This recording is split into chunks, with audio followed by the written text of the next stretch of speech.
Okay, so it looks like we are back. Hi, everybody. Missed you. Right? I missed y'all too. So, yeah. Nope. That was XSplit. That just decided that it was going to stop broadcasting because why? I have no idea. Okay, so where were we when the leprechauns disconnected us? I think we were talking about what is a good candidate for a stretchy bracelet. So what kind of beads are a good candidate for a stretchy bracelet? Are anything that's got a hole that's decently sized, like so. So your ideal sizes of elastic, sorry, I may be repeating myself because I don't exactly know when it cut out, but your ideal sizes of elastic for stretchy bracelets are going to be 0.7 or 1 millimeter. This brand, Stretch Magic, in my experience, is the best brand you can get. Now, that being said, stretchy does not have an infinite lifespan, okay? Just think of, think of your underwear that have been in your, maybe it's just my underwear, that have been in, some cats eat some leprechauns, for real, yo. But yeah, just, think of anything elasticized that's been in your wardrobe for an inordinate amount of time. Eventually the elastic dies, and that's just the nature of the beast with elastic. So typically when you're dealing with elastic things, they're gonna go one of two ways. They're gonna either just sort of lose their stretch, and so they're gonna stop bouncing back, or yeah, I think it was actually me, Megan, though, that lost everything. And it wasn't even an internet blip. It was XSplit just decided to stop broadcasting. I don't even know. And yes, I also hope some cats eat some leprechauns, Ace. But hopefully they don't eat any toads, or I'm going to have to answer to Corvus. So, ooh! Sophia wants to move somewhere warm. Texas weather today is beautiful, actually. Though I think my computer is actually showing me Chicago weather.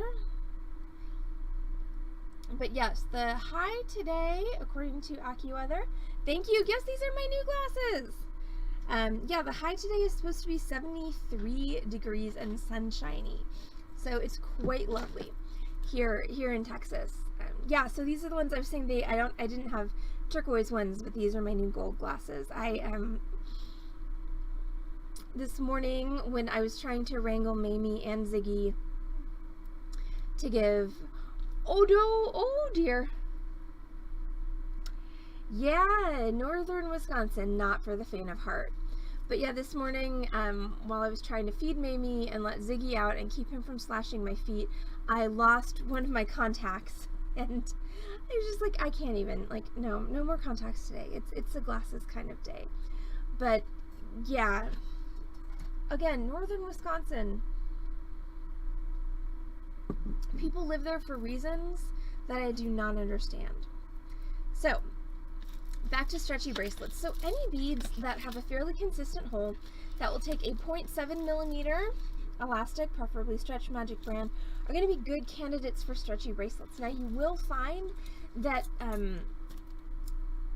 some of the beads that come out of no, okay, well, if you're hoping for smaller bugs in Texas, Sophia, I hate to break it to you, but move somewhere else. All the bugs are bigger in Texas, and also sometimes the cockroaches fly. And they don't just fly, they're belligerent flyers. They fly at you. Which is a truly horrifying experience if you've never had that happen to you. It's really disconcerting. Yes, that is right. Okay, so yeah, that's the trade-off for living in cold places. Exactly. Your face hurts when you're outside, and occasionally ice attacks your car, but there are smaller insects. Though I really do think Wisconsin and Texas are on a par as far as mosquitoes go. Like, I don't know what's up with the skeeters in Wisconsin, but like they are just as big. Cockroaches do fly and will use your head as a launching pad. Oh my god. I've never had that happen to me, but I have like actually been like dive bombed by cockroaches repeatedly. Heather is gonna be in about 20 minutes, Sophia, but she's not here quite yet. Also, I'm just like, hi Barb Tim. I know, right? Good reason to have cats. Seriously.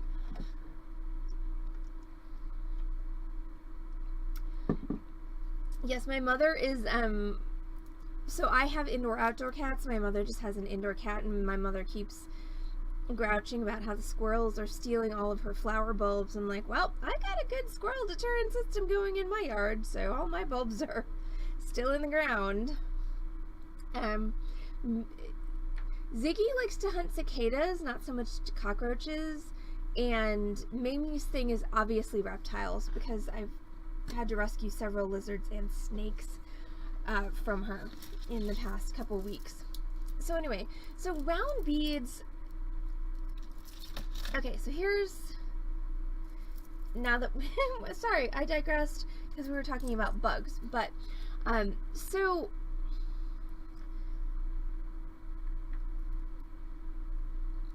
when you're doing stretchy bracelets, consistency of hole diameter and size of hole are very important, and a lot of times this actually comes down to a where were these beads produced question. So and beads are produced all over the world, but when you're talking about gemstone beads, your two main countries of origin are either going to be India or China/Hong Kong. Because of the differences in manufacturing in those two countries, China produces a lot of round beads. They also produce a ton of other shapes of beads. Like, I'm not trying to limit this, but I'm sort of speaking in generalities so that when you're shopping for beads, you can kind of have an idea what's going to work for the project you're trying to do. So China makes a lot of round faceted beads. They do make rondelles, they make those cool lantern cuts, and a bunch of other fun shapes. But the main thing about beads that are coming out of China is typically the holes are drilled either with a sonic drill or with a laser, so they're very cylindrical. Beads that come out of India tend to be a little bit more unique in cut, unique in shape.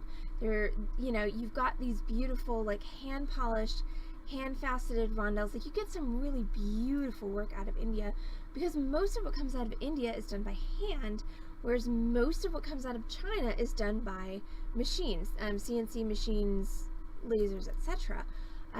The thing about beads that come out of India is that, thank you, Ace, but I don't actually know that we have a damn thing listed in our Etsy shop at the moment. Oh my lord, things I need to fix. But anyway, the thing about India is a lot of things are done by hand, including the drilling, and so the drill holes in beads that come out of India aren't always uniform in size, and they're not always straight, and they're not always big enough for the elastic. So learning to recognize what beads will work for a stretchy bracelet and what won't, I think, is the key to, kind of avoiding some frustration. So, if you've got a good resource like a local bead store, ask when you're shopping. And I realize all bead store staff are not as nice and awesome and friendly as our Beading Dreams staff, but if there's somebody who's knowledgeable, ask. Say, hey, I want to put this on 0.7 millimeter elastic. Will this work? And if it's any bead store worth their salt, good God, they should tell you yes or no. Like, I'm never gonna sell something to somebody, specifically if they ask me a question like that, and I'm, and they're holding a strand of 4 millimeter rondelle gemstones that came out of India that I know have like 0.5 millimeter holes, like I'm not going to sell them to that if they want to use it for a stretchy bracelet. You know, once again, this is something that varies from bead shop to bead shop, but your professionals should be there to advise you, so don't be afraid to use them as a resource. But if you're somewhere where there are not professionals who are willing to or able to advise you, learning to recognize what's going to work well for this project is definitely, once again, key to preventing some frustration on your part. For instance, I have this beautiful strand here that I need to make a necklace for a client, but these beautiful teardrop aquamarine multi-barrel beads, okay? The holes on these are about, you know, 0.3 or 0.4 millimeters. There's no way these are going to fit on any kind of stretchy cord. You can see, hopefully on the camera, you can see the difference in hole size. Like this one, this tiger eye, you can clearly see the hole on the camera. This aquamarine, you can barely see the hole. Like, it's there. I can see it, but it's so much smaller. So once again, you just pay attention when you're buying things. It'll make your life so much easier. So as far as other tools for this afternoon's tutorial, so you're gonna need beads. You need, for a stretchy bracelet, for an average female wrist, you need about 7 inches of beads. Now that is variable a bit depending upon the diameter of the beads. You can see, that's not the right one. You can see on this one here that this bracelet that I'm wearing, this one right here, way too small for me. That is because these beads are such large diameter that they sit up.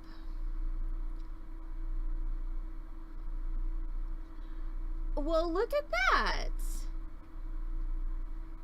Thanks, Ace.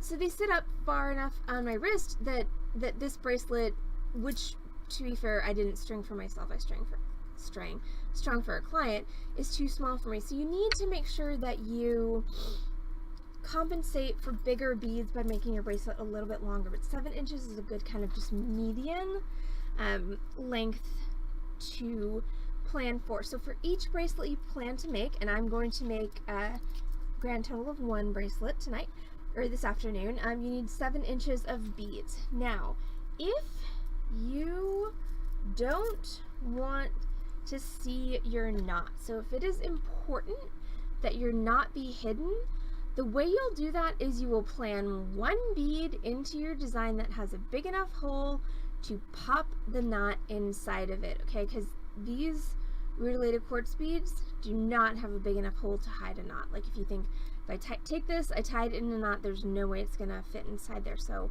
I planned another bead into my design that has a bigger hole that I can hide my knot inside. So some good examples are metal spacer beads. Typically those have larger holes than most of your gemstone beads, like that one or that one. And then large hole beads. This is a large hole, meaning it has a 2 millimeter hole, smoky quartz, and this is a large hole pearl. Those all make great accents to your bracelets and also are good places to hide your knots. So what I'm going to do is I'm going to go ahead and string up real quick this tiger eye with this large hole smoky quartz, and then we're going to talk about how to hide the knot. So I'm going to use my points, how to tie the knot, and then how to hide it. I use my 0.7 millimeter stretchy. I'm going to cut myself a 12-inch piece. Okay, no, I didn't measure that. Shh, just eyeballed it. But you need several extra inches on each side of your bracelet of your elastic cord in order to finish it. Trust me, especially if you're not super familiar with this technique, it's going to take well, it's going to take a while for you to get used to it, but it's going to be much easier for you to actually tie your bracelet if you've got more elastic. Stretch Magic elastic is not very expensive. I mean, we sell it here at Beading Dreams for 35 cents a foot. Trust me, if you were to purchase 2 feet per bracelet instead of 1, that extra 35 cents would so totally be worth it as far as just your own frustration level. Speaking as somebody who taught a stretchy bracelet class yesterday to somebody who left like this much stretchy on the end of her bracelet. It's like, no, leave yourself plenty of elastic. the materials conservation is not balanced out by, you know, the frustration you will incur. Like, spend the extra 35 cents. Seriously. I may not look like it, but I do know what I'm talking about. Just because I'm wearing a cat t-shirt does not mean that I don't know what I'm talking about. I actually think on the internet that might be, you know, more of an indicator that you do know what you're talking about. By the way, I'm wearing a cat t-shirt because it is St. Gertrude's Day. Who? St. Gertrude, the patron saint of cats. The patron saint of cats who eat snakes. By the way, just ask Mamie.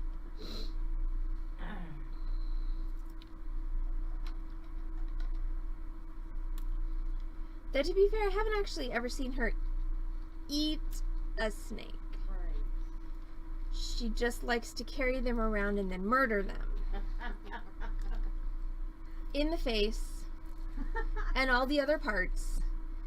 Mamie in the living room with the snake. Just saying.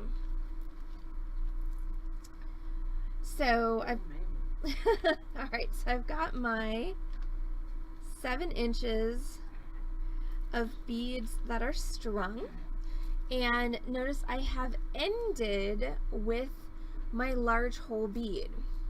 So if you're gonna plan a bead in which to hide your knot, you either need to start or end with that bead. Now the cool thing is, I know, right? That was, thank you, Lori, for catching the reference. Yes, Mamie in the living room with the snake. Or I guess it would be Mamie in the living room with the claws, since the snake is technically the victim, not the weapon. If we're really gonna break this scenario down. But right, maybe seriously. I did manage to I saved a lizard from her the other day and repatriated him to the outside. I then found a snake that I was not able to save because it was very dead by the time I found it. So yes, Mamie is quite the hunter. For real. So, bearing in mind that if you hide that, and this is something that just mentally kind of is a hitch in some people's get along, which is that, like, you don't, so if I were doing a bracelet with a pattern, and some of my bead, you know, not something simple like this where it was just, you know, one type of bead and then a large hole bead, but you had a pattern, and some beads in your pattern had larger holes than others. As long as you can manage to hide the knot, there is literally no beginning and no end to your elastic bracelet. So you don't have to worry about finishing it at the middle per se like you would if you were doing a clasp. So it doesn't matter what, you know, what order you string everything on, as long as you either begin or end with a bead with a large hole. Hopefully that makes sense to some people out there who might have had this problem. So I've got my large hole bead at the end, and now I'm ready to tie my knot. I'm going to tie a surgeon's knot. So I've got a cord in my right hand. I've got a cord in my left hand. Okay, I have, to the best of my ability, centered or mostly centered my beads on my cord. Don't have them all the way to one end or the other, because that's going to make it difficult to tie your knot. And notice I have a generous amount of cord on each end of this bracelet. I mean, I probably have 6 inches on each side, plus my 7 inches of beads. So once again, don't lean on conserving materials at the expense of your own, you know, stress. Trust me, it ain't worth it. So I'm going to take the cord that's in my right hand, and I'm going to cross it in front of the cord that's in my left hand. Okay, so this is the cord that was in my right hand. I've crossed it in front of the cord that was in my left hand, and then I'm going to go through the middle once and twice. So now what you should have is what looks like 4 twists on your elastic, and you're just going to pull that all the way down so that it is tight against your beads. Now I'm going to take my pinky fingers, okay, both my pinkies, and I'm going to hook that elastic and I'm going to pull so that I'm holding tension on that knot. Now I'm going to take the cord that is currently in my left hand, which incidentally is the cord that was previously in my right hand. Okay, I crossed it over, so now it's in my left hand. I'm going to cross it over the cord that's now in my right hand. Okay, so this one here is the cord that was in my left hand. This one's the one that was in my right hand. And I'm going to wrap around once and twice. Sorry, I was playing with, I was doing things with a glue gun while I was on the phone with AT&T this morning, and I burned myself. That's why I have a Band-Aid. So we're going to pull this all the way down, and eventually you're going to need to get your fingers out of there. So what you're going to have is you're going to have a fairly large looking knot like that. Now I just want to keep pulling until that knot compresses in on itself. So see how it shrank? Now, you know, hashtag pro tip, at some point when you're tying a stretchy bracelet, it is going to explode in front of your eyes. The chances that you will be injured during this process are very, very small. The chances that your pride will be injured are slightly larger, especially if you're tying it in front of, oh, say a client or a friend. But if you don't really pull on this, your knot is not going to get tight enough to hold your bracelet. So the way that you test, did I do this properly, is you're going to grab the beads that are on either side of the knot and you're going to pull. And if you can pull and your knot does not unravel, then you did it right. If you pull and your knot just kind of falls apart in front of you, that means one of two things. Number one, you mixed up your right over lefts and left over rights, or you, and the second one is actually more common, you didn't pull hard enough when you were tightening your knot, because there really is an element of fear, especially when you're a beginner. You don't want to break it. Like, nobody wants to break a stretchy bracelet, but just accept that it's going to happen and go for it. I often tell students, the only way you know how hard is too hard as far as tightening goes is when you break it. And when you break it, you know then you pulled too hard. But you know, everything prior to that is just figuring it out, you know, figuring out how much tension you can actually put on it. And yes, just to clarify, because Megan just asked, so your first knot is right over left through twice, tighten. Your second knot is left over right through twice, tighten. And then we take our hypocement glue. Okay, hypocement is a watch crystal cement. It's a great glue for gluing stretchy bracelets because it is flexible. If you're stuck on a deserted island where they don't have hypocement, clear nail polish will also work. Don't use hairspray, that doesn't work as well. I'm only saying that because I did it once. So what I'm going to do is I'm going to dab my hypocement glue all over that knot. Okay, just so that it gets completely covered. One of the cool things about the hypocement is it will not glue itself permanently to your fingers. It will not glue permanently to the beads. It will not glue the beads to the cord. The only thing it will do is glue the cord to itself. Also, it stinks, so make sure you use it in a well-ventilated area. I'm going to take my large hole bead and I'm going to just push that over the knot, and then I can take a nice sharp pair of scissors and I can trim my cords off right where they're exiting the bead. And that's my stretchy bracelet. Now I do want to make sure that I give this bracelet about 10 minutes to dry before I actually try and put it on, or before I let, you know, my client or friend or for whomever I was making it put it on. And that's just because when you cut those cords so close, just the action of the bracelet stretching and contracting can actually cause those ends, even if you tie the perfect knot, to pull back inside the knot, and then everything's going to fall apart. So that glue is just insurance that that is not going to happen, and you just want to make sure you give that glue a solid 5 to 10 minutes to dry before you let anybody wear your stretchy bracelet. But that's it. See, and I mean, I started 30 minutes late. I talked and talked and talked and talked, and yet still I managed to finish my bracelet approximately by 1 p.m.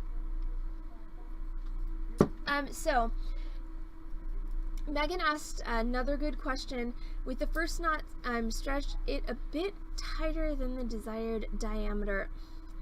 And that's a tough one because theoretically in a stretchy bracelet, when it's like this, it's in its relaxed state. Okay, the cord should not be under tension when your bracelet is just sitting here in a circle or sitting on your wrist. The stretch is there to help get it over your hand. But Megan's not necessarily wrong in that when you are making your knot, pulling a little bit tighter than you think you should, so that your cord's under a little bit of tension, usually winds up in a better knot. But you do want to make sure that when your cord is, or when your bracelet's in the state of just being in a circle, that it's mostly not under tension, because if you pull it too tight and it is under tension when it's in a circle like this, when you put it over your hand, it's gonna explode, which is once again never a desirable option. So that's it. That's stretchy stacking bracelets. I made one for you today, but you can use this technique to make as many as you want and make yourself a fabulous little arm party of stretchies. It's also a great stash buster. Stretchies are great for your leftover beads. You can mix them up, mix them, match them, you know, make yourself a whole stack of different cool bracelets that you can wear with whatever you want to. So thanks so much for joining us today on the Beading Dreams stream at noon. I'm Allison from Beading Dreams in Dallas, Texas. We are an actual brick and mortar retail bead store. We are open for business right now. We opened about 4 minutes ago. And we'll be here until 6 p.m. on Lovers Lane in Dallas. If you're not local in Dallas, you can find us on this channel, twitch.tv/beadingdream. 5 times a week with complimentary tutorials. We stream, thanks Ace, we stream Wednesday, Thursday, Friday, and Saturday at 6 p.m. Central Time, plus Thursdays at noon. And live merchandise sales every Wednesday and every Saturday at 7:30 p.m. We will be back on this channel, twitch.tv/beadingdream, this evening at 6 p.m. with Torch Thursday. We're going to be doing our sterling mandala pendant. That's going to be stamping, dapping, and soldering. So lots of hammers and lots of fire on tonight's stream. So don't forget to catch us back on this channel, twitch.tv/beadingdream, tonight at 6 p.m.